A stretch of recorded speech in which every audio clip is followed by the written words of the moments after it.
Sabemos que os eventos acontecerão em rápida sucessão, a ponto de você não conseguir nem processar o que está acontecendo.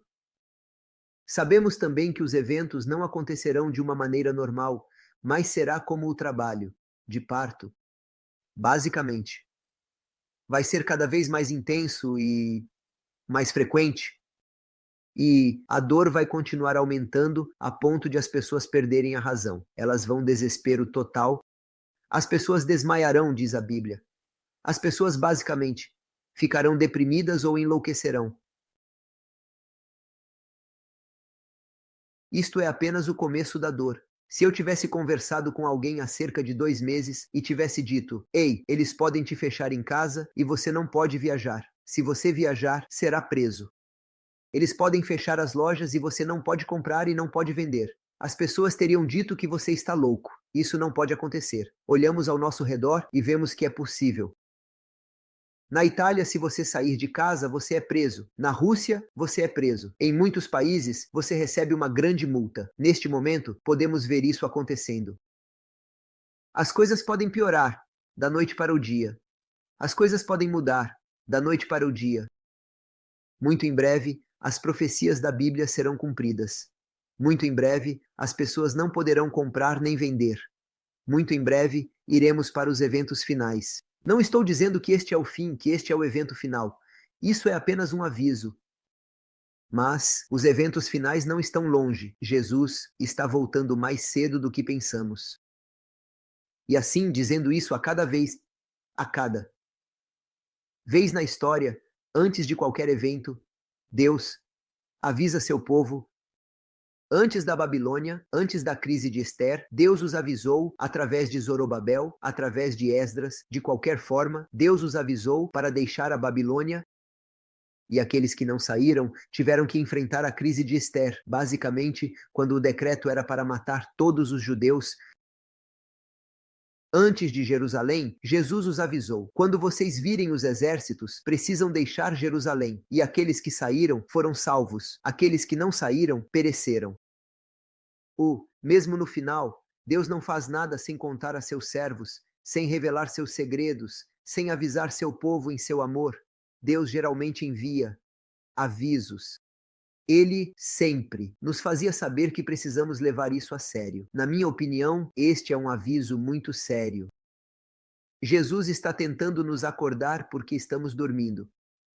De acordo com a Bíblia, as 10 virgens estavam roncando tão alto que podiam ser ouvidas de longe. E assim, o a revelação diz que nós, a Igreja de Deus, não somos quentes, somos mornos. Temos tendência com virgens dormindo. O que significa na Bíblia? O sono é o símbolo de paz, segurança, sentir-se seguro. Eu posso ir dormir, está tudo bem. A igreja sente que está tudo bem. Essa falsa segurança, essa falsa certeza. Bem, somos o povo de Deus. Sim, não somos perfeitos, mas temos a verdade. Como Israel disse, somos filhos de Abraão. Temos a verdade, guardamos o sábado, comemos tofu, retornamos o dízimo. Sabemos o estado dos mortos. Não ajuda muito saber o estado dos mortos se você morrer. Sabemos dos 2300 dias, uma bela profecia. Nós pensamos, porque temos todas essas doutrinas e todos esses programas e vamos à igreja todo sábado. Achamos que de alguma forma estamos seguros e assim.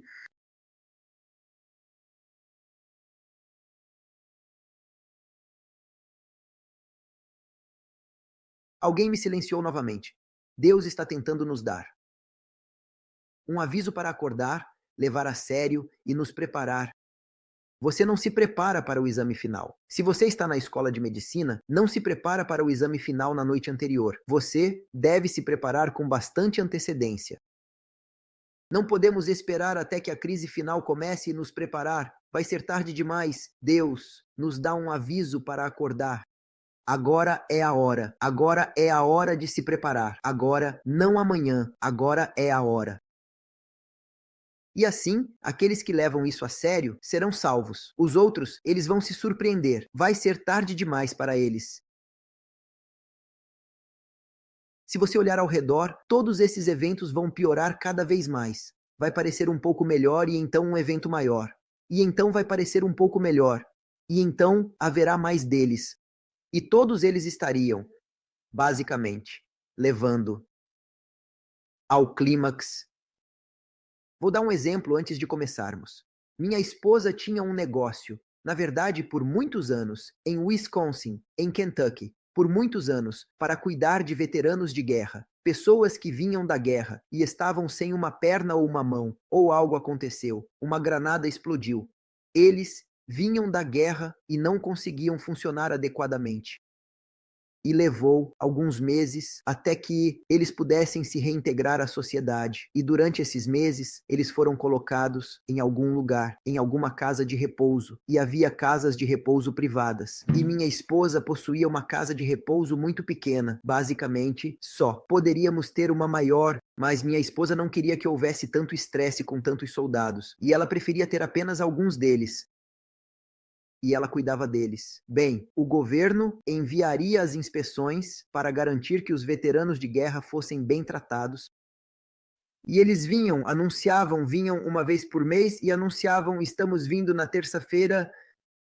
E eles eram boas pessoas, mas mesmo assim se certificavam de que a comida estava boa, a água estava boa, a temperatura da casa não estava muito quente, nem muito fria, que as baterias dos detectores de fumaça estavam funcionando para que, se houvesse um incêndio, pudessem ouvir o alarme e correr para fora. Eles se certificavam de que o extintor de incêndio estava funcionando e não era muito velho. Eles se certificariam de que todas essas coisas estivessem em ordem, para que todos estivessem seguros? Bem, você não pode fazer isso quando a inspeção chega. É tarde demais para consertar tudo isso. Você precisa começar e sempre mantê-lo pronto. Esteja sempre pronto, tenha sempre tudo funcionando. E assim, minha esposa sempre teve todos os gráficos, todos os medicamentos, todas as baterias, todos os detectores de fumaça, toda a comida. Tudo estava em perfeita ordem de tal forma que toda vez que eles vinham, nunca podiam reclamar. Eles diziam: esta é a melhor casa que temos em todo o estado, a melhor instalação que temos em todo o estado. Tudo é perfeito. Em cada casa que vamos, damos multas, damos avisos. Eles não estão prontos. Isso é ruim. Isso é ruim. Quando chegamos aqui, tudo está perfeito. Estão prontos para qualquer evento não anunciado, porque se você sabe que eu vou chegar na terça-feira, você tem tempo para se preparar. Mas e se você não souber? Você está preparado o tempo todo? Uma vez por ano, eles vinham sem avisar, apenas apareciam na porta. Minha esposa estava pronta, mesmo que não soubesse quando eles viriam. Estou tentando comparar isso com a segunda vinda. Se Jesus aparecer, você não pode se preparar. Você precisa começar a preparação. Você precisa estar pronto hoje. Você precisa estar pronto todos os dias. Agora, dizendo isso, eu falo com as pessoas tantas vezes, elas me ligam e provavelmente não está disponível lá nas Filipinas. Isso pode se aplicar um pouco mais no EUA. Em alguns países, não é tão fácil quanto em outros países. Mas Ellen G. White diz tão claramente: deixe as grandes cidades quando a crise começar, quando você ver esses eventos e esses eventos. Os parágrafos são absolutamente claros. Ela diz: deixe as grandes cidades, haverá tragédias nas grandes cidades. Deixe as grandes cidades. Se você quer se proteger, vá para o campo. E ela diz: tenha um jardim, você não deve depender da loja. Você pode não conseguir comprar ou vender. Tenha um jardim para que você possa viver do jardim. Ela diz que aqueles que deixam as grandes cidades vão proteger suas famílias da perseguição e a si mesmos das dificuldades, como a falta de comida, e de todas essas coisas. Nosso povo às vezes está confortável. Eles não querem deixar as grandes cidades. Eles esperam até que a crise chegue e então se arrependem. Oh, por que eu não saí? Você não vai deixar a grande cidade durante a crise. Algumas pessoas podem dizer: bem, eu não tenho os meios. Bem, Illinois diz que se orarmos, Deus tem o poder de fazer qualquer coisa. Qualquer coisa. Eu me lembro quando estávamos na escola. Não podíamos pagar a mensalidade inteira. Eu trabalhava em 3 empregos. Minha esposa trabalhava em 3 empregos. No entanto, com todo o nosso dinheiro junto, não conseguimos pagar a mensalidade. Além disso, para pagar os livros, o apartamento, a comida e todas as contas, todas as despesas, então não pedimos ajuda a ninguém, não dissemos a ninguém que precisávamos de ajuda, não reclamamos, apenas sorrimos e dissemos que estava tudo bem. No entanto, nós oramos porque sabíamos que Deus nos ama e conhece cada detalhe, até mesmo nossos cabelos, para aqueles que ainda têm cabelo. Mas, de qualquer forma, sabíamos que Deus sabe e se importa. Se ele deu Jesus, como diz em Romanos capítulo 8, como não nos dará também em Jesus todas as coisas? E assim, nós sabíamos. Então oramos e dissemos: Senhor, você conhece nossa necessidade, colocamos em suas mãos. Com certeza, a propósito, Deus nunca age cedo, ele está sempre no último momento. No último momento, quando você não tem mais solução, pense em Abraão. Quando Deus lhe deu um filho, foi meio tarde. Pense em Moisés, pense em José, olhe por toda a Bíblia. Deus não trabalha com o tempo, então você não pode levar o crédito. Deus vem no último momento, quando você não tem mais solução, nenhuma ajuda ou esperança humana. E assim, por exemplo, eles nos disseram que iriam nos despejar do apartamento porque você não pagou. E então disseram na segunda-feira: você estará fora. Segunda-feira, minha esposa e eu começamos a empacotar. E então eu fui até eles. Eu disse quando eu devo sair e eles disseram: Ó, você não precisa sair. Eu disse: por quê? Eu não paguei. Ó, alguém de um estado diferente enviou algum dinheiro. E ele diz: quem não pagou? E eles disseram: bem, este aluno não pagou. Ok, eu vou pagar por ele 3 meses atrasados e 6 meses adiantados, 9 meses juntos. Eles nem me disseram o nome. Mas Deus cuidou do apartamento. No final do semestre e antes de começar o próximo semestre, não tínhamos dinheiro suficiente para pagar a mensalidade. E eu orei e me disseram: você não pode se registrar. Era sexta-feira. O escritório fecharia mais cedo na sexta-feira. E nos disseram que, naquele momento, o escritório fecha. Se você não se registrar, na segunda-feira você não aparece na escola. Bem, não tínhamos dinheiro. Nós oramos. Não contamos a ninguém. Na época em que eu deveria me registrar, fui ao escritório. Eu disse: por favor, deixe-me registrar e eu trabalharei e pagarei depois. Eles disseram: ó, você já pagou. Eu disse: não, eu não paguei. E eles disseram: ó, um fazendeiro veio e disse que Deus o abençoou e sua fazenda produziu tanto e ele quer ajudar um aluno. E nós dissemos: bem, temos cerca de 15, 16 alunos que não pagaram. Divida o dinheiro entre todos. Ele disse: não, eu vou escolher um. Ele disse: mostre-me as pastas. E eles mostraram todas as pastas. E ele escolheu uma. E essa era a nossa pasta. E ele pagou o semestre inteiro na íntegra. Deus possui o gado de 1000 colinas. Deus tem o potencial. Quando você ora e diz: Senhor, quero ser obediente. Se você disser para sair da Babilônia, se você disser para sair das grandes cidades, eu quero fazer isso, mas não tenho os meios. Por favor, mostre-me o que fazer e ajude-me. E então eu digo que, se você orar, ele vai mostrar quando e onde ele vai prover as necessidades. Mas amém? Precisamos levar isso a sério agora. Dito isso, quero entrar na mensagem, porque continuamos dando introduções e nunca chegamos à mensagem. Vou compartilhar a tela com você e espero você conseguirá vê-la. Ok, agora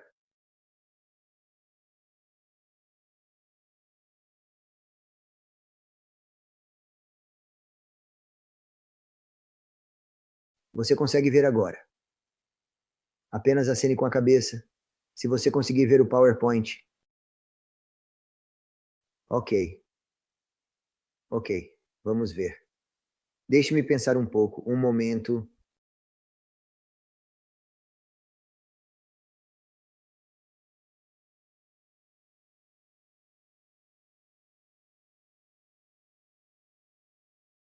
Você consegue ver o PowerPoint, os slides?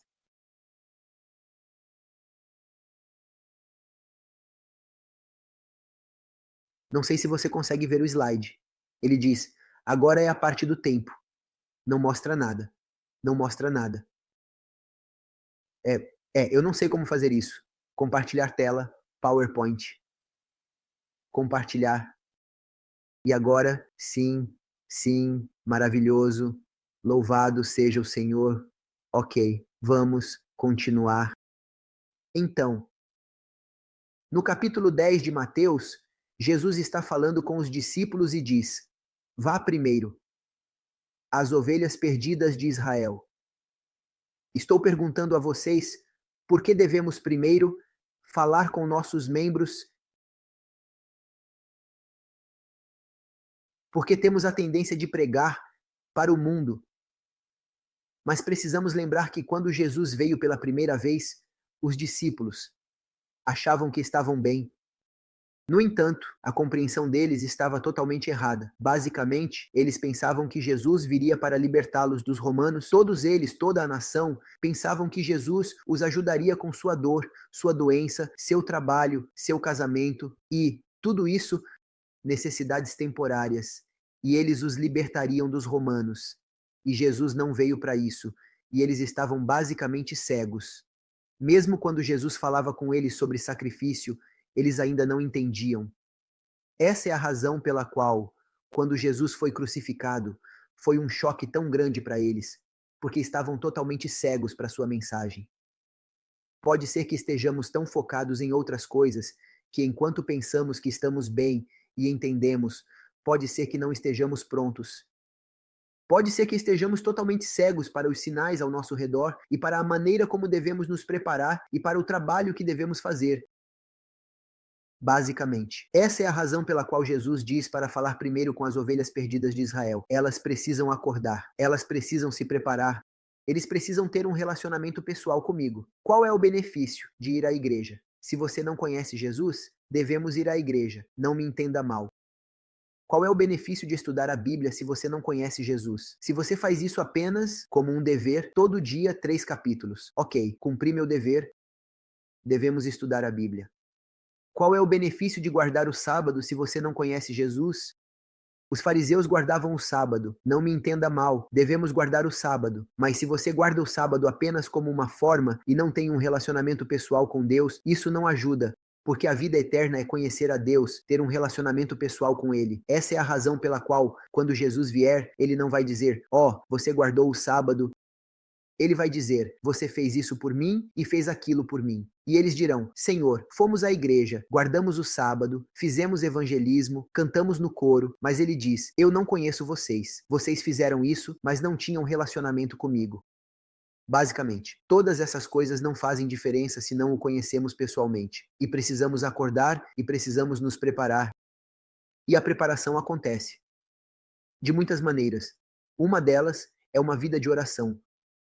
Precisamos, se Jesus Illinois diz, se Jesus nosso Salvador orou tanto, quanto mais nós, seres humanos fracos e pecadores, devemos orar muito mais. Jesus passou horas em oração. Ele acordava cedo pela manhã e começava o dia com oração. Quanto tempo passamos pela manhã em oração? Número 1. Número 2, estudo da palavra. O espírito de profecia diz que aqueles que estudam o mundo e oram não serão enganados na crise final. As pessoas que conhecem a Bíblia e conhecem Jesus, elas conseguirão. Satanás não pode atacá-las. Satanás não pode vencê-las. Basicamente, precisamos dedicar tempo à oração e ao estudo. Quanto tempo passamos todas as manhãs em oração e estudo? E então, como você se prepara? Minha esposa, quando tinha um negócio, como ela se preparava? Oh, eu estou esperando pela inspeção. Oh, eu estou esperando. Você não espera apenas esperando, você não espera fazendo nada. Mantenha sua boca aberta, seus olhos abertos e olhe para o céu. Eu estou esperando por Jesus. Você não espera fazendo nada. A maneira como minha esposa se preparava era garantindo que tudo estivesse pronto, que as baterias fossem trocadas, que a comida estivesse fresca. Ela fazia algo, ela cumpria seu dever. Assim você se prepara. Você cumpre a missão que Deus lhe deu. Você trabalha. Eu disse que as pessoas que trabalham estarão preparadas. As pessoas que não fazem nada irão para o céu. Jesus nos chamou para servir, não para sermos preguiçosos. E assim, enquanto você vai e fala com eles, diga-lhes que o reino dos céus está próximo. Diga-lhes: ei, Jesus está voltando. Acordem. E assim, pelos discípulos completamente adormecidos, eles estavam dormindo. Representada uma igreja adormecida quando o dia da visitação de Deus está próximo, quando estar adormecido é perigoso, Cristo está à porta. Homens e mulheres, agora ouçam com atenção. é muito importante. O é o ele me mostra aqui, certo? Homens e mulheres estão nas últimas horas da prova, mas eles estão descuidados. Pregadores não têm poder para despertá-los porque os pregadores também estão dormindo. Ministros adormecidos pregam para uma igreja adormecida. Uau! Agora, à medida que continuamos em Mateus 24 e em Mateus 25, Jesus fala sobre o fim e os sinais do fim. E Jesus fala sobre a destruição de Jerusalém e, em paralelo, fala sobre o fim do mundo, a ciência do fim. E ele dá várias parábolas relacionadas ao fim do mundo, a figueira. Deixe-me perguntar, o que a figueira deveria fazer para estar pronta? Você deveria dar frutos, o servo fiel versus o servo maligno. O que se esperava que o servo fiel fizesse? Para alimentar os outros servos. As 10 virgens, elas devem ser uma luz. Os talentos, eles devem usar seus talentos. Basicamente, em todas essas parábolas que falam sobre o fim dos tempos, Jesus diz que a maneira de se preparar é trabalhando, servindo, fazendo o que Deus te chamou para fazer. Qualquer que seja o dom que Deus te deu, use-o. Faça o que Deus te chamou para fazer. Jesus está julgando as pessoas com base em seu serviço. Como você vigia e espera, você serve. Como você coloca óleo em suas lâmpadas, você serve. Como você multiplica seus talentos, você serve. Aqueles que não servem nas parábolas estão perdidos. Em cada parábola, na verdade. Então deixe-me perguntar, Jesus certamente está voltando muito em breve. Você está pronto? Quando você vai se preparar? O que você vai fazer no último dia? Quando a prova estiver se encerrando? Muito em breve haverá um dia, muito em breve haverá um dia que dirá: quem é justo, que permaneça justo. Quem é injusto, que permaneça injusto. E assim por diante. E então ele diz: não há mais tempo. Então deixe-me perguntar: haverá um dia muito em breve em que essas palavras serão ditas no céu, quando Jesus dirá: é isso, não há mais tempo. E Jesus vai parar de interceder. Ele vai sair do lugar santíssimo. Ele vai sair. Não haverá mais intercessão. A prova será encerrada. O que você vai fazer naquele dia, você estará pronto. Se não, quando você deve se preparar, você deve esperar pela crise e se preparar então. Há um tempo antes de Jesus voltar, quando a prova se encerra, quando esse dia chegar, o que você estará fazendo naquele dia? Talvez seja uma terça-feira, talvez seja uma sexta-feira. O que você estará fazendo exatamente naquele dia em que a prova estiver encerrada? Eu lhe digo precisamente, você fará exatamente o que faz hoje. O que você fez ontem, o que você fará amanhã, o que você fará na segunda-feira, o que você fará na quarta-feira. É isso que você estará fazendo. Por quê? Não vai haver um sinal no céu. Olá, a prova vai se encerrar em 5 horas, e então em 4 horas, em 1 hora, e depois 10, 9, 8, 7, 2, 1. Pronto, a prova está encerrada. Ninguém vai te dizer nada. Ninguém saberá. Ninguém terá uma pista. As coisas vão continuar exatamente iguais. As pessoas vão ao trabalho, as pessoas vão assistir TV, as pessoas vão cantar, se casar, cavar jardins, comprar casas, vender casas, as pessoas vão brigar, as pessoas vão se casar. Tudo vai ser apenas um dia normal. Negócios, como? Sempre, nada diferente. Não haverá ajuda. No céu dizendo, olá, amanhã a prova se encerra. Você fará exatamente o que faz todos os dias. Se você faz exatamente o que faz todos os dias, não deveria fazer todos os dias algo que te prepare. Você não deveria estar conectado a Jesus todos os dias. Assim, quando aquele dia chegar, você estará conectado. Diz que Cristo em você é a esperança da glória. Diz que quem tem Cristo tem a vida e a gramática, aquele que tem Cristo, é um presente contínuo, basicamente todos os dias. Você precisa tê-lo hoje. Eu preciso tê-lo amanhã, o tempo todo. Contínuo ter ele. Se você tem Cristo, você está salvo. Se você está sozinho, você está perdido. Essa é a razão pela qual a Bíblia diz que hoje é o tempo para a salvação. Em 2 Coríntios, em Hebreus capítulo 4, diz hoje, não amanhã, hoje. Se você ouvir a sua voz, basicamente, deixe-me explicar algo e eu continuo contando a história. Quando eu era criança e ia para a escola, passava por um cara turco velho que vendia sorvete e tinha um sorvete lindo, incrível. E o melhor, ele tinha sorvete de baunilha, chocolate e pistache. O melhor era o sorvete de pistache. E ele gritava: "O velho, hoje você paga, amanhã é grátis." Bem, eu acreditei nele, eu paguei. Eu peguei meu sorvete e amanhã, no dia seguinte, eu voltei. Eu disse: "Ok, eu quero meu sorvete grátis." Ele disse: "Filho, hoje você paga, amanhã é grátis." Eu disse: "Mas hoje é amanhã." Ele disse: "Não, hoje é hoje." Eu disse: "Mas eu vim ontem e isso era hoje." Ele disse: "Não, ontem era ontem." Eu disse: "Não, não, não. Ontem foi hoje e hoje é amanhã." Ele disse: "Filho, você perdeu a noção. Ontem foi ontem, hoje é hoje e amanhã é amanhã. Você veio hoje, hoje você paga, amanhã é grátis."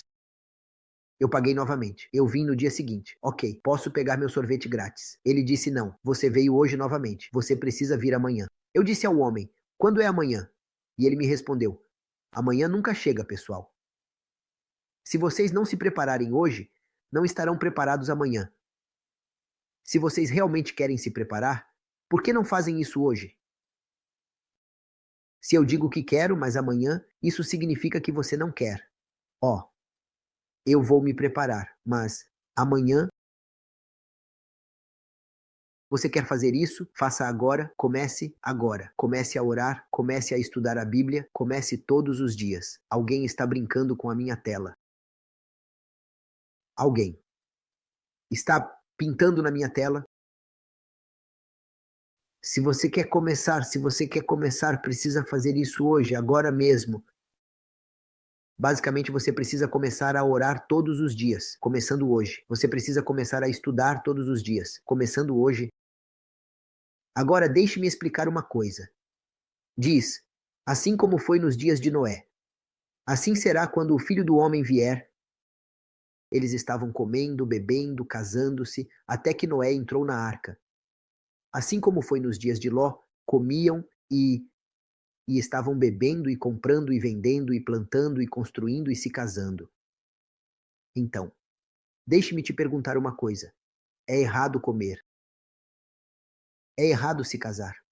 É errado construir uma casa ou plantar um jardim. Não há nada de errado com isso. Então qual é o problema aqui? Ele diz que eles estão comendo, não devemos comer. Bem, eu preciso comer a cada 4 ou 5 horas. Estou com fome. Então, qual é o problema? Isso se chama rotina. As pessoas, quando fazem algo errado, sabem que é errado e sentem a necessidade de mudar. Mas quando as pessoas fazem rotina, não sentem que está errado. De manhã eu vou trabalhar. Quando volto eu tomo banho e depois como. E depois assisto às notícias. E depois vou dormir. Eu não assisto às notícias, eu as leio na internet. Mas de qualquer forma, eu não tenho TV a cabo nem nada do tipo. Mas as pessoas fazem o que fazem todos os dias. Segunda, terça, quarta. Às vezes eles nem sabem se hoje é terça ou quarta-feira. Por quê? Porque fazem a mesma coisa todos os dias. Quando as pessoas fazem a mesma coisa todos os dias e sentem que não está errado. Eu vou trabalhar, não está errado. Eu como, não está errado. Eles não sabem como o tempo passa rápido. E eles não sentem a necessidade de mudar porque não fizeram nada de errado.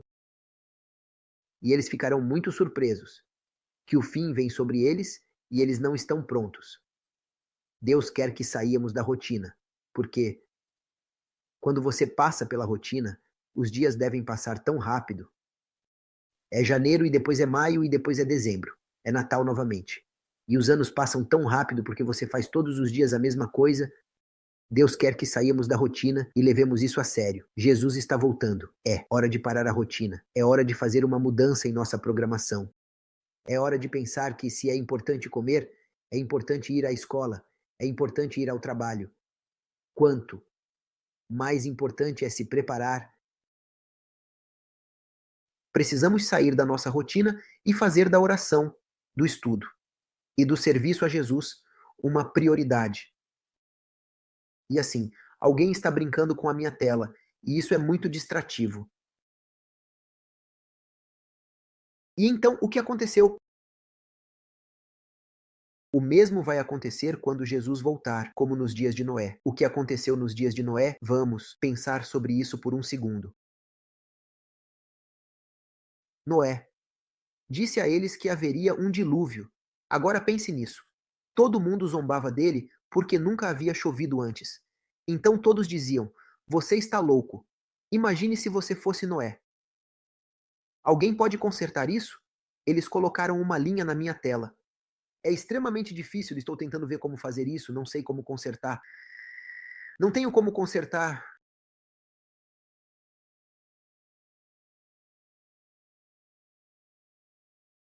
Sim.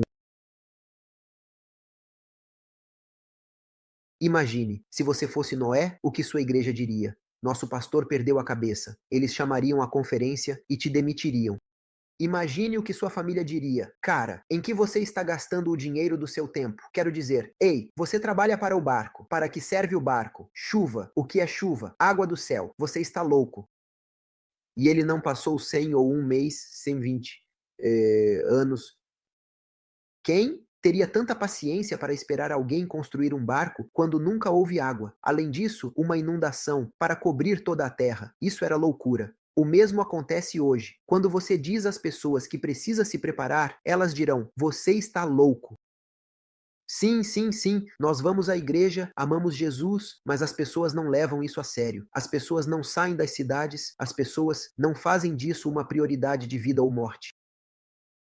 Mas, no entanto, a inundação veio. E quando as portas foram fechadas, foi o fim. Então deixe-me explicar uma coisa. Eu tenho uma pergunta para você. Quem foi salvo na arca de Noé? As pessoas boas? Porque as pessoas dizem: Oh, você sabe, eu não sinto que sou perfeito. Ouçam, pessoal, esta é a melhor notícia possível em toda a história. Deus disse a Noé para abrir a porta e convidar quantos? Todo mundo, basicamente. Você é salvo pela graça por meio da fé. Nada de você mesmo.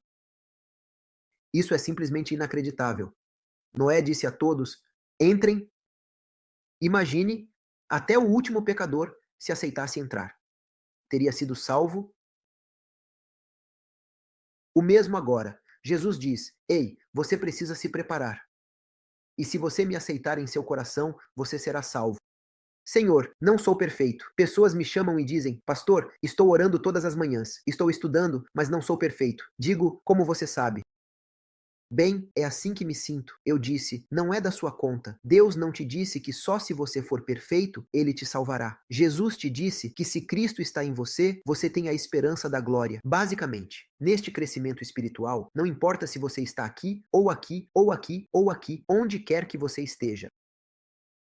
Você pode ser apenas um bebê, como o ladrão na cruz. Ou você pode estar no meio, como a Madre Teresa. Ou você pode estar no final, como o apóstolo Paulo. Não importa onde você está em seu crescimento espiritual, se você está bebendo leite ou comida sólida, se você está no início do crescimento, ou se você está maduro no início da plenitude de Cristo. Independentemente de onde você esteja, desde que você tenha Jesus, você está salvo, não por causa da sua perfeição, mas porque Jesus vive em você. Aquele que tem Jesus tem vida. Ponto. Ele não pode morrer. Agora, você pode ser perfeito se não tiver Jesus. Você estará perdido porque não é a sua perfeição que o salva, mas a presença de Deus em você.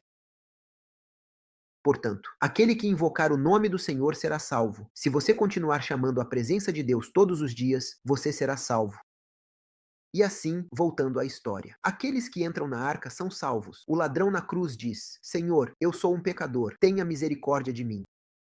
Jesus disse que você será salvo. Então eu vou pular este slide assim.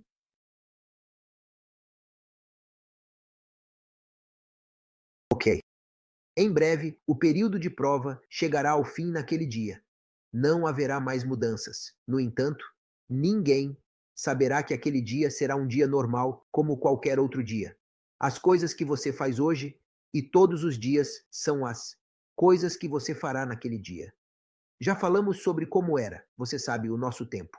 Veja o que o espírito de profecia diz. As pessoas daquela geração não eram todas más. Muitos professam ser adoradores de Deus. Muitos eram o povo de Deus. Adventistas do sétimo dia.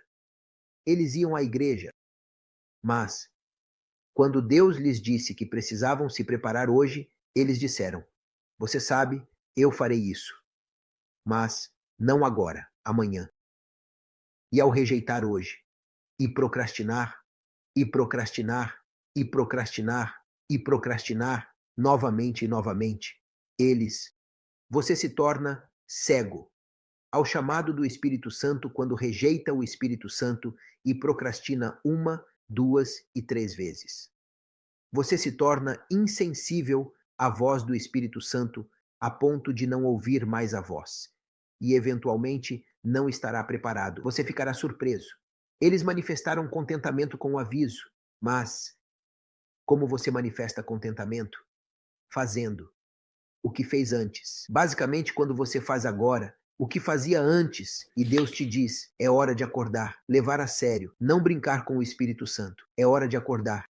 E você diz: tudo bem, mas então você apenas faz o que fez ontem. Dessa forma, você demonstra desprezo. Eles fizeram exatamente a mesma coisa até que o período de graça se encerrasse.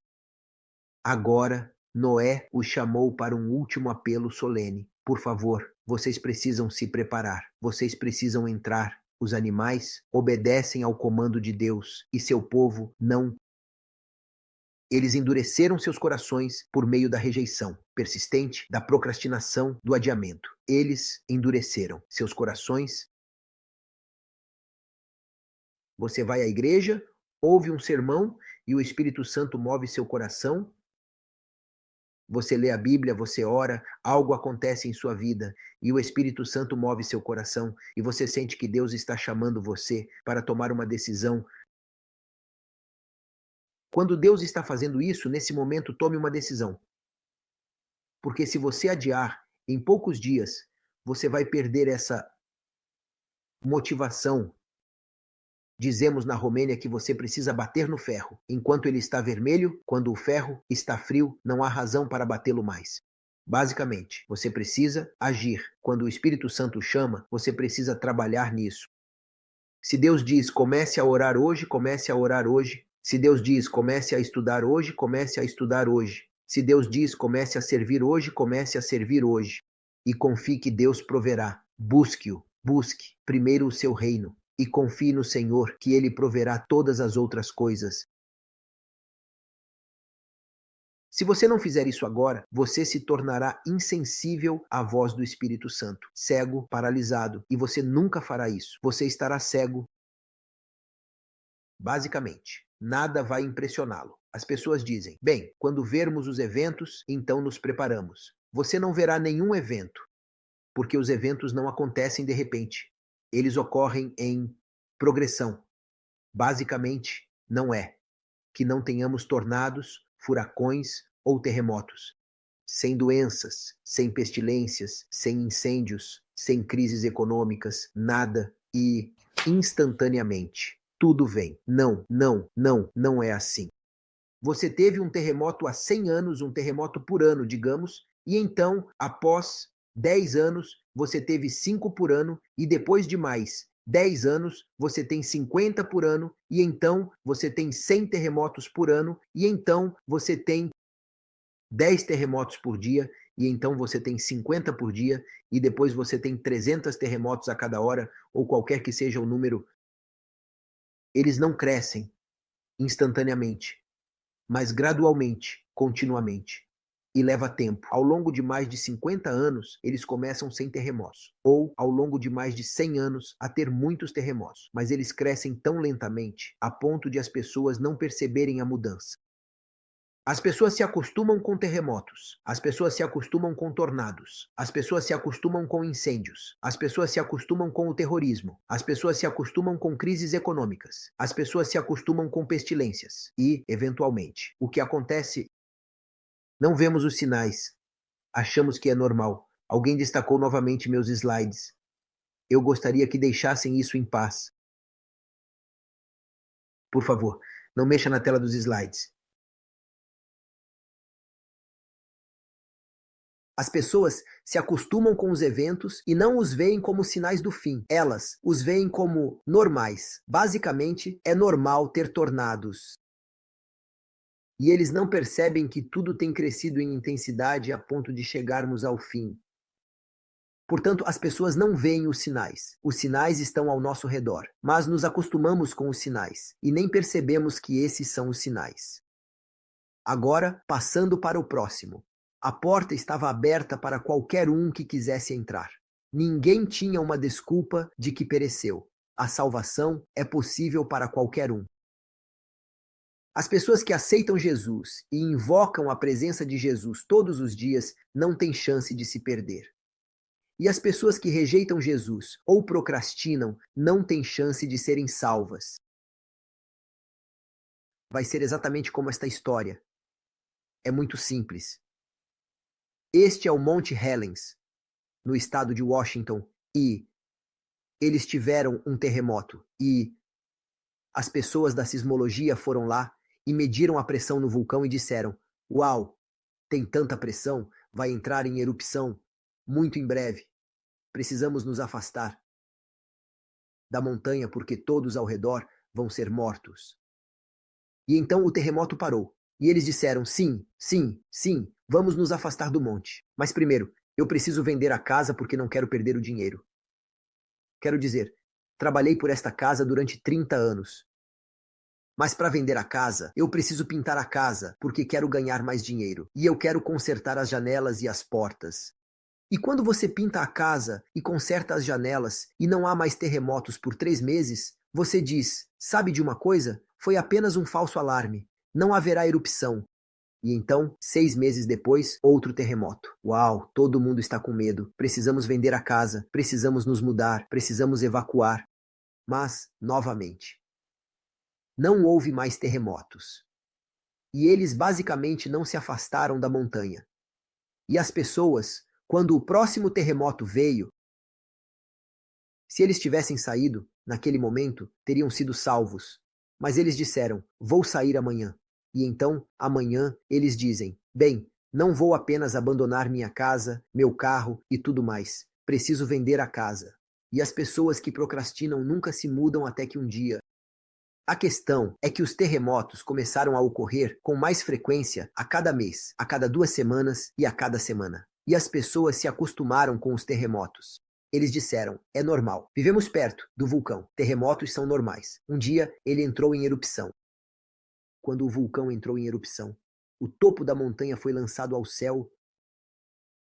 Basicamente, as pessoas que queriam viver naquela época, durante a crise, foram pegas de surpresa. Assim era o vulcão antes e assim era o vulcão depois. E aqui, no vale, 52 pessoas estão cobertas por mais de 45 pés de cinzas. Elas ainda estão lá, enterradas, sob as cinzas. Este é um deles, Harry Truman. Eles ligaram com a notícia e disseram: "Por que você não se muda?" E ele respondeu: "Ei, eu estou aqui há muito tempo. Eu já vi terremotos antes. Estes não são os sinais de que o vulcão vai entrar em erupção. Estou bem. Estou longe do vulcão, a 11 quilômetros de distância. Entre mim e a montanha está a floresta. Vou ficar bem. Fico aqui. Não vou me mover. Ele ainda está lá, debaixo das cinzas." Basicamente, as pessoas que não agiram imediatamente pereceram. Quando Deus... A propósito, as pessoas dizem: "Se eu ver um milagre, eu vou me mudar. Eu vou obedecer." Milagres não impressionam pessoas que são cegas, que procrastinam, cujos corações estão endurecidos. Por quê? Você vê. Você vê um milagre hoje. E quantos milagres já vimos em nossa vida? E então, 2, 3 meses depois, esquecemos do milagre. Por exemplo, Balaão, ele viu um burro falando. Se você visse seu cachorro, seu gato ou seu cavalo falando, você iria ao médico. Você diz que há algo errado com a minha cabeça. Balaão viu seu jumento falando. Isso foi um milagre. No entanto, ele bateu no burro e continuou indo. As pessoas estão tão focadas no que querem fazer que estão cegas para os sinais, para os milagres, para a orientação de Deus. As pessoas em Sodoma e Gomorra, instantaneamente todas elas ficaram cegas. Isso foi um milagre. No entanto, as pessoas estão tão focadas no que queriam fazer que estão cegas para os milagres. Tantas vezes estamos tão focados em nossos planos, em nossa rotina diária, que ficamos cegos para os avisos ao nosso redor. Se você realmente agir, precisa agir hoje. Vou continuar como era na época de Ló. Por favor, silencie-se. Por favor, silencie-se. Diz aqui que Ló poderia ter preservado sua família da destruição se tivesse feito sua casa fora da cidade. A propósito, Abraão colocou sua casa fora da cidade no campo, e ele estava protegido. Ló queria a vantagem da cidade, colocou sua casa na cidade, e sua família pereceu com a cidade. Diz aqui que se ele colocasse sua casa a uma certa distância da cidade, como Enoque, como Abraão, ele teria sido salvo. Não apenas ele teria sido salvo da destruição, mas sua família teria sido salva da influência pecaminosa da cidade. Seus filhos teriam sido protegidos da influência pecaminosa da cidade. Enquanto Deus me der poder para falar ao nosso povo, eu devo continuar a avisá-los para se mudarem das cidades para o campo. Os crentes que agora vivem nas cidades terão que se mudar para o campo para que possam salvar seus filhos da ruína. Pense sobre isso. Vou parar por um segundo aqui para explicar, por exemplo. Se você vê a crise e quer sair, pode não conseguir. Pode ser tarde demais. Eles podem pedir que você fique em casa. Se você sair, pode ser preso. Vai ser tarde demais para encontrar uma propriedade. Vai ser tarde demais para cavar um jardim. Vai ser tarde demais para colocar uma estufa. Vai ser tarde demais para construir uma cabana. Tarde demais para tudo. Deus quer que você se prepare hoje. Vai ser tarde demais para começar a mudar sua vida, conhecer Jesus, orar e estudar. Você precisa começar hoje. Hoje, se você ouvir a sua voz, não endureça os seus corações. Agora escute. Ele diz lá que Ló hesitou. O que ele fez foi ir até sua esposa e dizer: querida, precisamos sair. E ela diz: querido, temos uma casa bonita, temos um bom emprego, temos uma TV de tela grande, de tela plana, temos um bom computador, temos uma boa garagem, temos um bom camelo na garagem, um bom carro. Nossos filhos estão aqui, eu não vou me mudar. Vá e converse com as crianças. Então Ló foi e conversou com a filha mais velha e ela disse: pai, você está louco, você está assistindo muita CNN. Não há fogo vindo do céu, não há tornado. Olhe para fora, não há tempestade, não há furacão. Calma, pai. Tome um Tilenol, vá para casa e durma. Você comeu muita pizza, vá para casa. Basicamente, ele vai até a outra filha. Ela diz: pai, sim, acreditamos que Deus te disse isso. Vamos sair, mas não hoje à noite. Estou cansado. Acabei de vir do trabalho, do hospital. Preciso descansar. Vamos conversar amanhã. Vamos orar sobre isso. É o que as pessoas dizem quando não querem obedecer a Deus. Elas dizem: vamos orar sobre isso.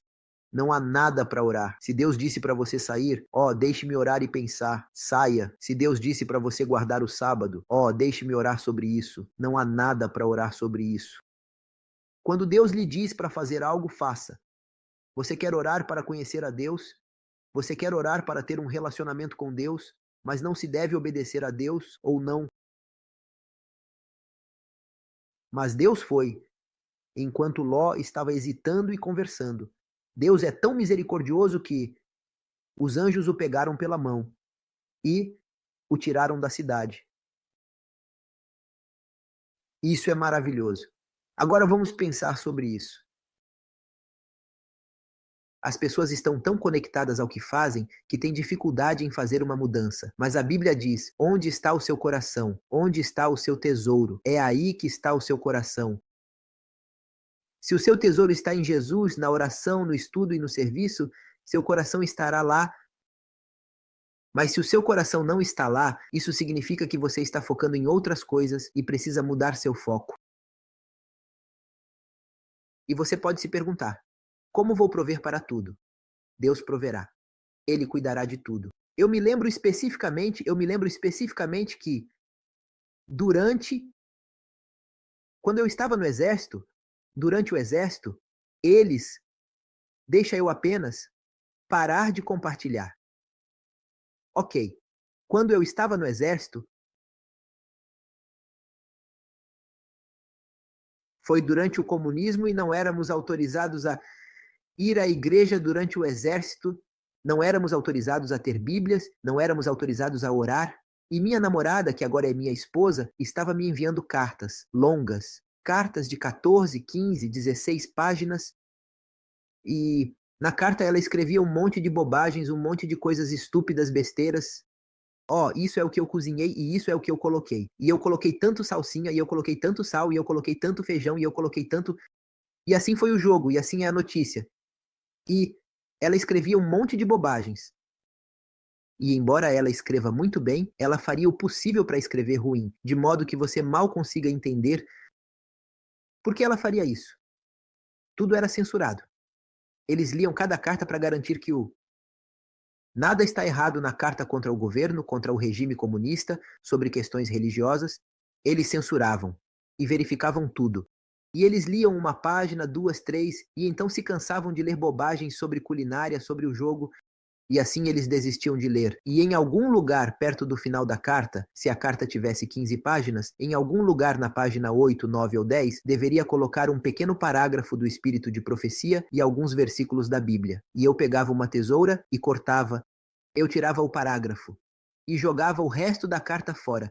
E então eu orava para que Deus me acordasse cedo pela manhã, basicamente. O dia começava no exército às 5h30.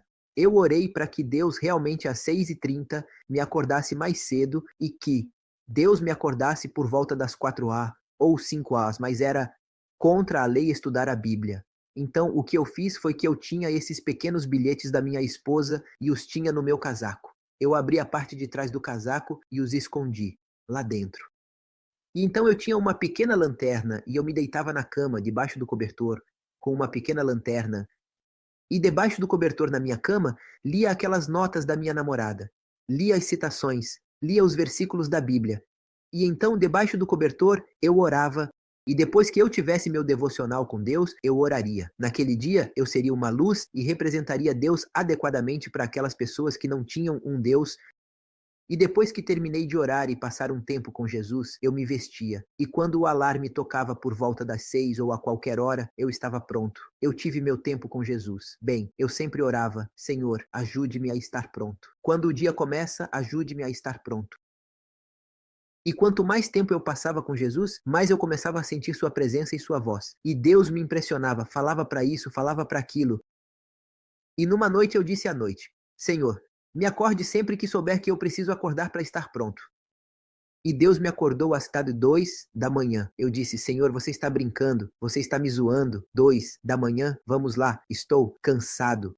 O dia todo estou correndo, fazendo treinamento. Por favor, eu preciso de algumas horas de sono, um pouco mais de sono. E Deus disse na minha mente: acorde. Eu disse: tudo bem. Eu acordei, eu me deitei debaixo do cobertor. Fiz minha oração, estudei e das 2 até cerca das 3h30 passei um tempo com Deus. E então eu queria voltar a dormir. Quando eu me deitei, o Senhor disse na minha mente: levante-se. Ele diz: são 3h30, vamos lá. Mas eu não conseguia dormir. A voz voltava repetidamente. E assim eu me vesti e depois me coloquei debaixo do cobertor. Nesse momento, o alarme tocou. Eles tinham um exercício de guerra, basicamente um treinamento sobre como reagir em caso de guerra. Quão rápido você é, e em caso de guerra, tínhamos 15 segundos para estar prontos para a guerra. Se você não estivesse pronto em 15 segundos, iríamos para, não era chamado de prisão ou cadeia, era chamado de prisão. Isso significava 3 dias você entra em uma cela e de todos os 5.000 soldados de toda a guarnição, eu era o único pronto. Eu já estava vestido, já tinha meu tempo de oração, meu tempo de estudo, eu estava vestido. Quando o alarme tocou, coloquei minhas armas, meu traje. Basicamente, quando eu falo de traje, falo sobre o traje de guerra porque eu estava vestido. Mas o traje de guerra é que você tem a arma, você tem a reserva aqui, você tem a máscara aqui. E eu corro para fora. Em cerca de 10, 12 segundos, eu estava do lado de fora, pronto para a guerra.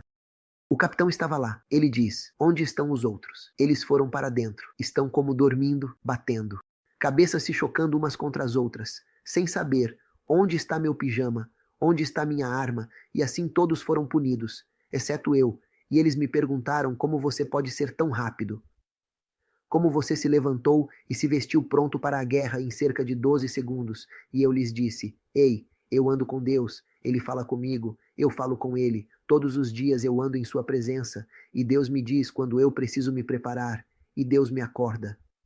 Ele me acordou mais cedo. Eles disseram: você é louco? Eles nem mesmo entendiam, mas as pessoas que têm a presença de Deus continuamente sabem quando precisam estar prontas. Deus lhes diz, seus servos, e vocês não vão aprender a voz na crise. Vocês precisam aprender a voz hoje, todos os dias. Então vamos terminar porque já está tarde. São 23 aqui. E amanhã eu falo novamente, e meio que todos os dias, mas isso é um privilégio imerecido. Deus está chamando você para se preparar. Você não conseguirá por sua própria força, mas se Jesus vive em você, não há razão para ter medo. Qualquer que seja a crise pela qual você passar, se você passar por águas, se você passar pelo fogo, como os 3 jovens, Jesus está com você, você não tem razão. Essa é a razão quando a crise chega. As pessoas que têm Jesus presente terão paz, uma paz que o mundo não pode entender. E as pessoas dirão: como você pode ter paz quando tudo fica louco? Porque você tem Jesus. E as pessoas não vão se sentir atraídas por cristãos que não têm paz. Você não pode dar a eles Deus. Se você não tem Deus, você não pode dar a eles esperança se você não tem esperança. Você precisa ter a presença de Deus para compartilhar a presença de Deus. Você precisa ter alegria, paz e esperança, mesmo no meio da crise, para poder dar esperança aos outros. Essa esperança não acontece na crise, acontece quando, diariamente, você anda com Jesus. Essa é a razão pela qual a canção diz: e Ele anda comigo e Ele fala. Precisamos fazer isso a partir de agora. Tome uma decisão hoje e diga: Senhor, eu não posso fazer isso com minhas próprias forças. Ajude-me, porque eu sei que o Senhor pode me ajudar. Deus vai responder essa oração e você precisa orar essa oração diariamente. Deus te abençoe. Vamos ter uma palavra de oração antes de encerrarmos. Pai no céu, muito obrigado que na presença de Deus, na sua presença, quando estamos cheios da sua presença, não temos razão para ter medo. Estamos seguros e seja o que for que venha, sabemos que você cuidará de nós. Sabemos que temos paz e temos segurança em sua presença. Sabemos que não podemos nos perder quando estamos cheios de sua presença. Senhor, por favor, ajude-nos a começar a experimentar essa presença. Ajude-nos a começar a orar, estudar e andar contigo continuamente, diariamente. Comece a servir, obedecendo a você, ouvindo sua voz, aproveitando cada oportunidade que você nos dá, cada chamado que você nos faz, toda vez que você fala conosco e abre nossos olhos, respondendo imediatamente e permitindo que você nos use, dizendo como: aqui estou, Senhor, use-me hoje. Oramos para que você nos ajude a começar isso hoje. Senhor, nós oramos em nome de Jesus e acreditamos que você responde a esta oração. Nós te amamos, nós te louvamos, nós te agradecemos. Amém. Deus te abençoe.